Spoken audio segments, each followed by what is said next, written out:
Hello and welcome to WizBrothers Podcast with Christopher and Nikolas.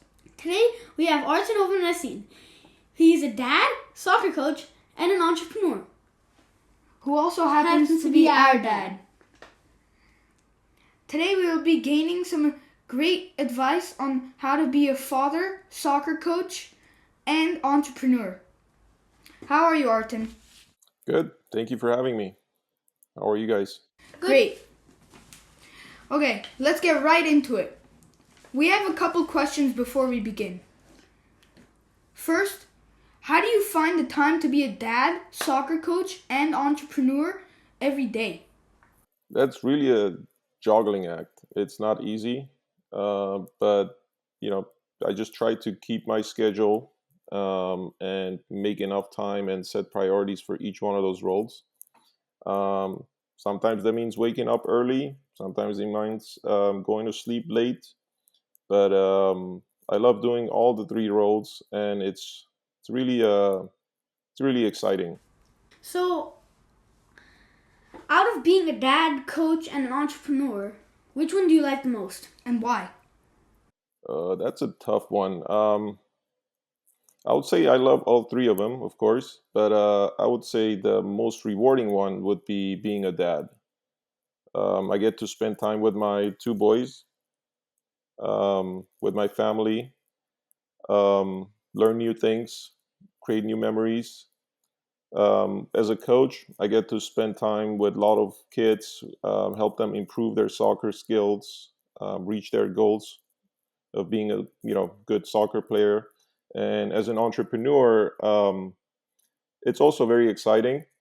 I get to do what I love, create and build things from scratch, and be my own boss.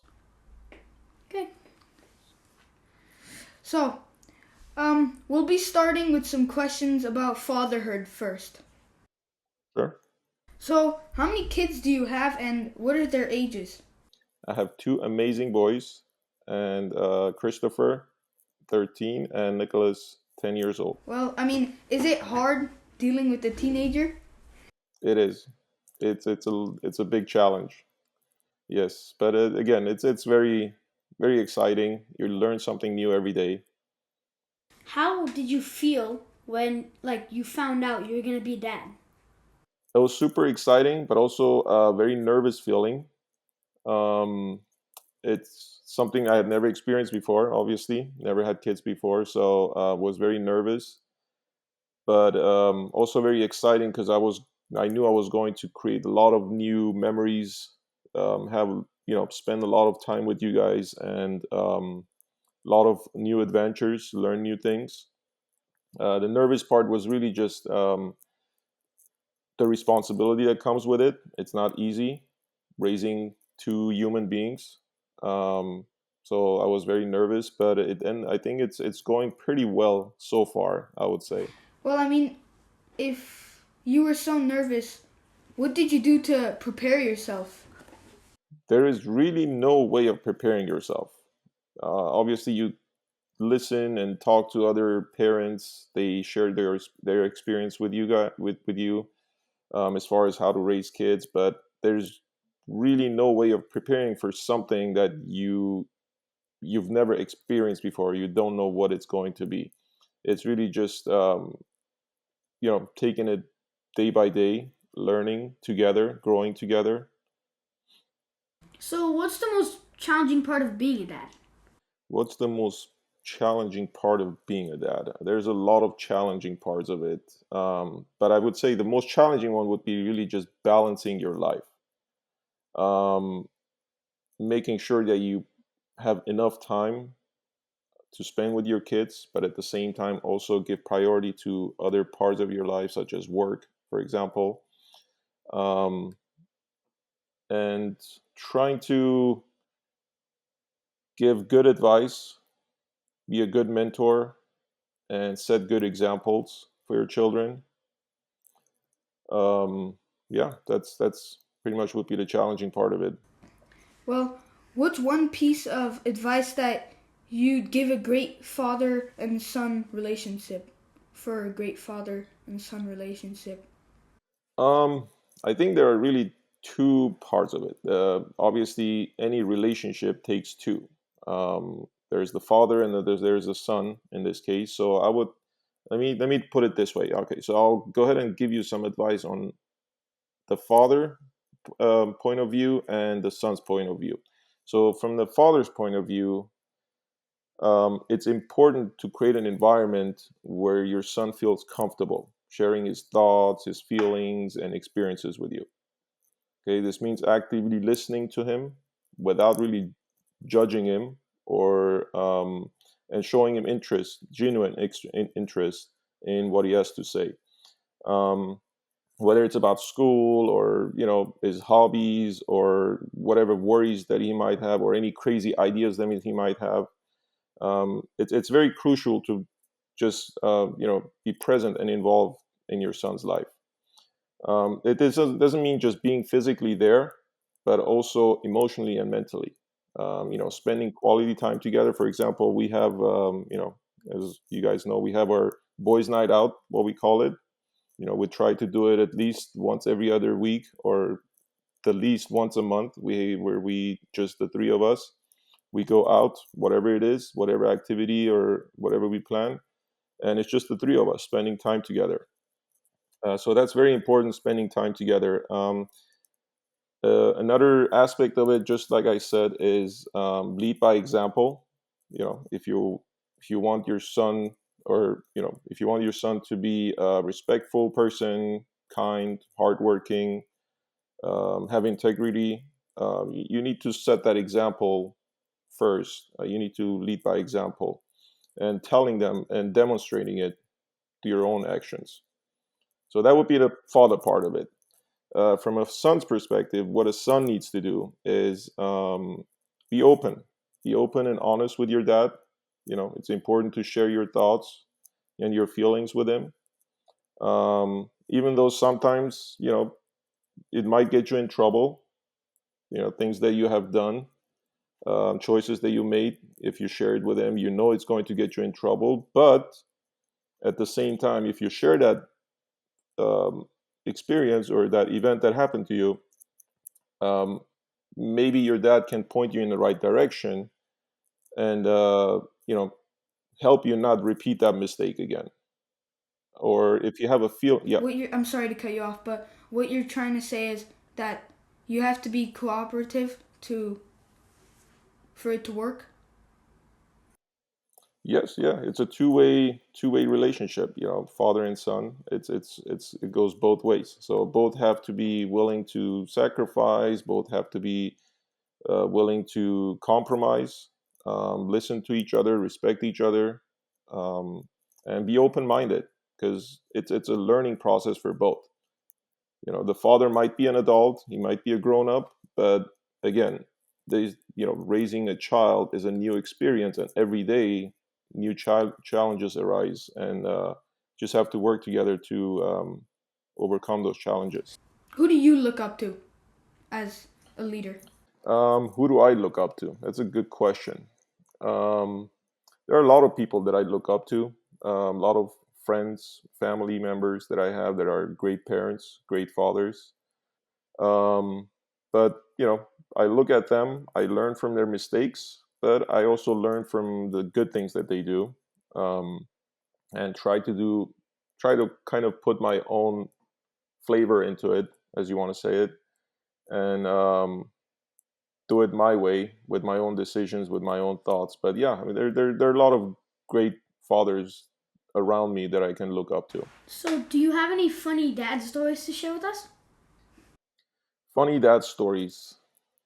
Actually, yes. One recent one, I'm sure you guys remember.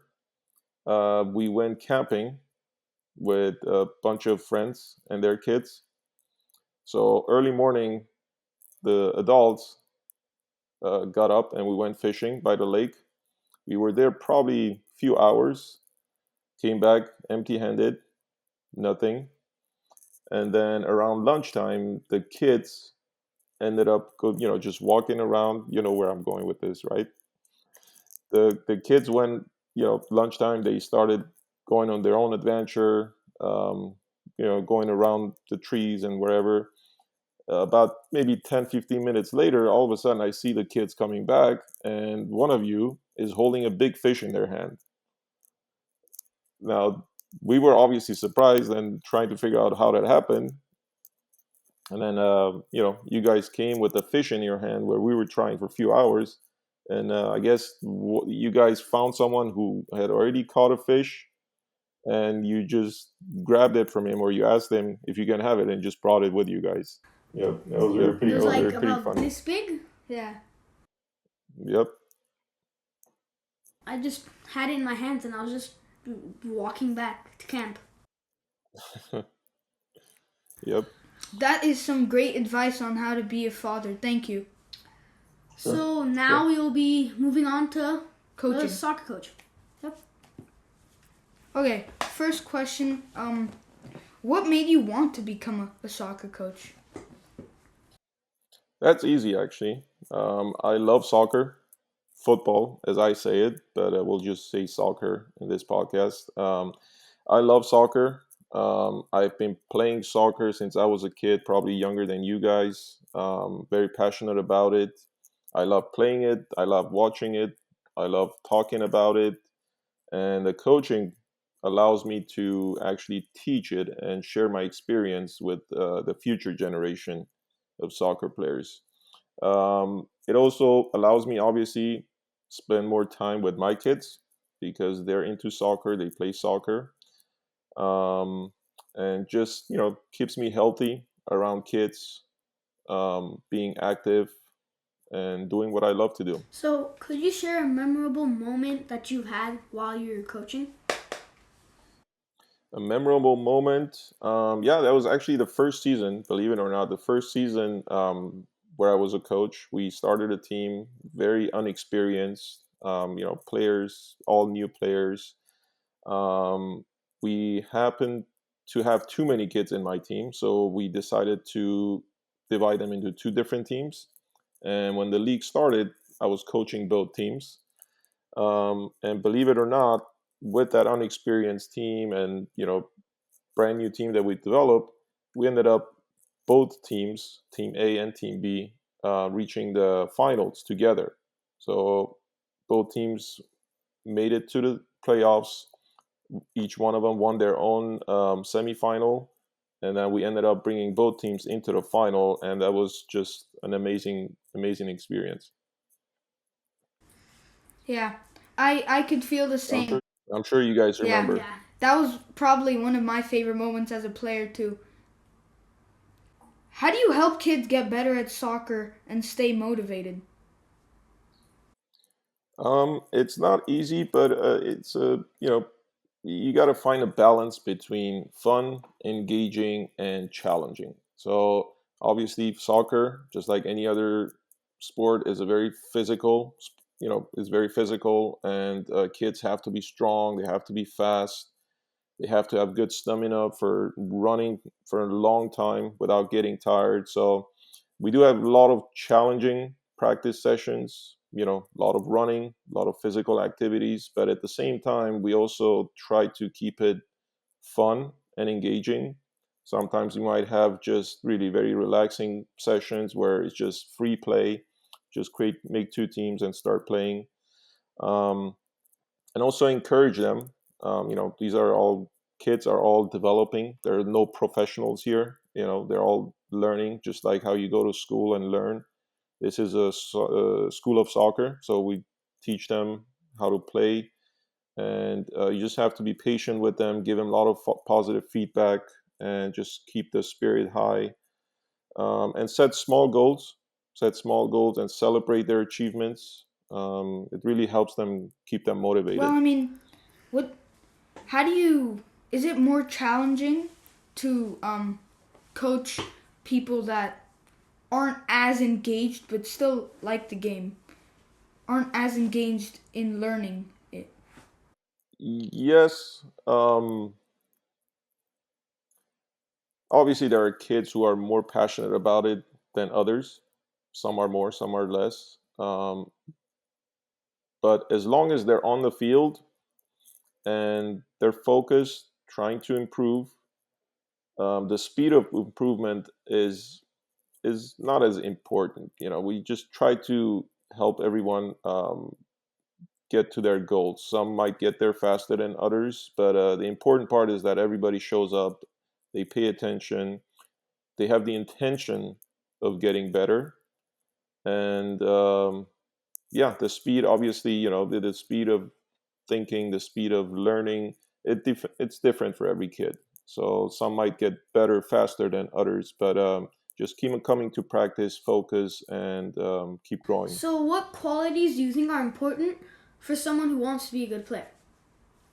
All right, that's a very good question, actually. I would say there are probably four very important qualities that I look for as a coach. I'm sure every coach is looking for something different, but for me, the four most important ones would be dedication, teamwork, discipline, and positive attitude. So, dedication, obviously, you need to be committed to your practice, uh, show up regularly on time, improve your skills, work hard, don't give up when things get hard or tough. Teamwork, obviously, soccer is a team sport. There's no space for individual selfish players. So you need to be able to work with your teammates What well. I'm Yes, sorry, I'm sorry, yes, but what you're saying is you're looking for mentally good players. That's what you're saying. yes, yeah. I mean, if you think about the four things that I just mentioned, they're all mostly either in here or in here. So there are a lot of skilled players. We see a lot of skilled players that are great with their feet. Great skills, very fast, but they're either missing the teamwork part of it. They either have a negative attitude. When things don't go their way, um, they're not dedicated. They just because they have great skills, they think they can come to practice once a week, don't show up for 2 sessions, come again, don't show up for another 3 sessions. And because of their skills, the teamwork part of it is also missing because they think they can take on, you know, 11 players on their own and just be, the ball just goes through them. So it's important to have those four attributes and qualities. So dedication, teamwork, discipline meaning that you got to follow the coach's instructions, maintain focus during practice and the games, stay in good physical condition, eat healthy, go to bed early before games. um, that's on and off the field, of course. And positive attitude is also very, very important. um, you know Keeping a positive attitude on the field, encouraging your teammates, and just enjoying the game. Even if you're losing, negative attitude never helps anyone. So you got to push the team forward and try to regain the game and, keep moving forward. What are some challenges in facing when you're facing a undisciplined or undedicated player? It's difficult for sure. Um, but it's just communication. You got to have very clear communication with your players as a coach. You got to set the standards, you got to set the rules, and make sure everybody follows those standards and the rules. If they don't, you just have to let them know that this is not the way it works, and they either need to, change their attitude, or they need to, you know, leave the team and look for another team. It's a tough decision, but it's just something that we need to do, because there are players who are very dedicated, who are very passionate and want to get better. And if you have one or two players that are not, it does affect the entire team. So it's all about clear communication, setting your standards, and letting everybody know that what the goals are. Okay. Thank you for that. That was really Sure. helpful. Um, so now finally we'll be moving to entrepreneurship. something I don't know a lot about myself, so it'll be a great learning experience for me too. Well, what does being an entrepreneur mean to you? To me, being an entrepreneur means that having the freedom to create and innovate. It's about taking risks and turning ideas into reality. Okay, it starts pretty much with having a vision or an idea that you're passionate about. It could be anything. It could be a product, a service, a unique service, a unique way to solve a problem. And the excitement of the entrepreneurship comes really with from the ability to take that idea and actually bring it to life. Just one important aspect of being a successful entrepreneur is also creativity. You got to be creative. You have to think outside the box and come up with new solutions that don't exist yet. It's not just about following the trend. Some of the most successful entrepreneurs out there, they don't just follow the trend, but they actually they lead and set the trend. Does curiosity play a big part in being an entrepreneur? Absolutely, yes, absolutely. Curiosity, always be curious, always learn, open-minded, ask questions, try to figure out how things work, how you can make it better. Um, Curiosity is a very important part. I would say creativity and curiosity are two very important attributes of a successful entrepreneur. So remember that time we tried making the lemonade stand? So, well, can you tell us about one of your businesses and what it does? Sure, yeah. So one of my businesses that I have is a design and development agency.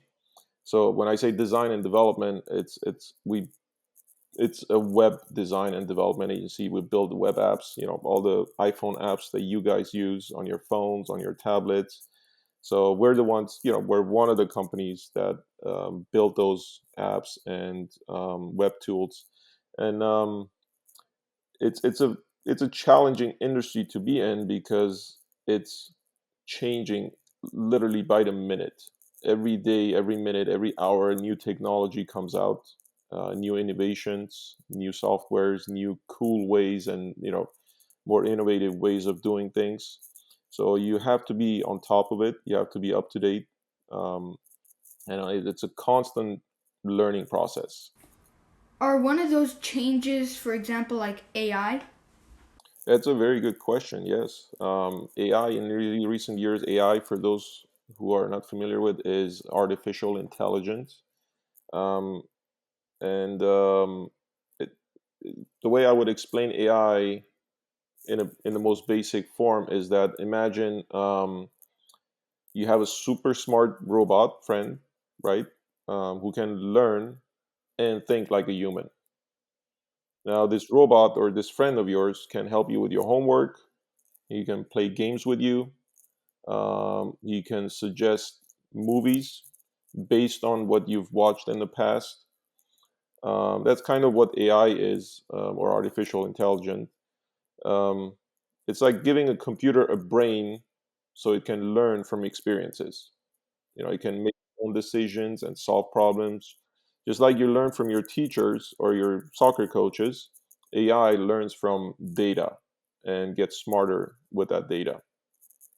It's an incredible thing. I mean, it's an incredible technology, um, and obviously very we're trying to be on top of that and learn as much as we can and stay up to date with AI and use it in different ways within our businesses. Does AI help you with your businesses?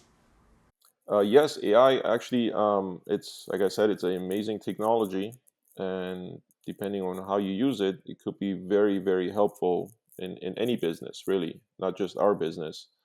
Things that you can automate with AI can save you a lot of time, and it could be very helpful for your business. Yes, So, would a type of AI be like Chat GPT or something? yes, yes. I'm sure. Yeah, that's probably one of the most popular words. that probably I'm sure a lot of kids are familiar with as well, ChatGPT. But that's really just a part of AI. That's machine learning. So you can communicate with ChatGPT, ask it questions, and it will answer you based on the data that it has. Um, It can't yeah. come up with its own ideas, obviously, right? Well, it does come up with its own ideas based on the data that's available to it. Yes. So couldn't AI also be the downfall of your business? Because I mean, can't AI make its own code or websites as well? That's a great question. Yes, yeah. I mean, a lot of industries are afraid that AI might replace their business, their work, their industry. But that's been like that. I would say, you know, over hundreds and thousands of years. When a new technology comes out, some industries might not exist anymore, and some new industries and new businesses might come out of nowhere where we couldn't even think about. So it's just a new technology, really. So you shouldn't be afraid of it, but you should. What I would suggest is um, adapt, adapt, learn, change, and use it to your benefit rather than being afraid of it. So, what advice do you have for kids who want to make a business someday? What advice do I have? My advice to kids would be, or anyone who wants to start a business, would be follow your passion. Don't be afraid of taking risks. Be curious. Work on your creativity. Um, it's all about hard work and dedication, and being willing to learn. So taking risks obviously means that sometimes you might fall and make a mistake. Don't be afraid of making mistakes along the way. That's just part of the learning and growing process. You fall, you make a mistake, you get up, you learn about what the mistake was about, fix it, and improve and grow.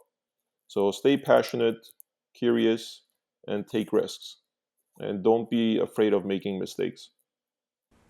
What's the coolest part about being an entrepreneur? The coolest part about being an entrepreneur is seeing something that I've built grow and succeed. You know,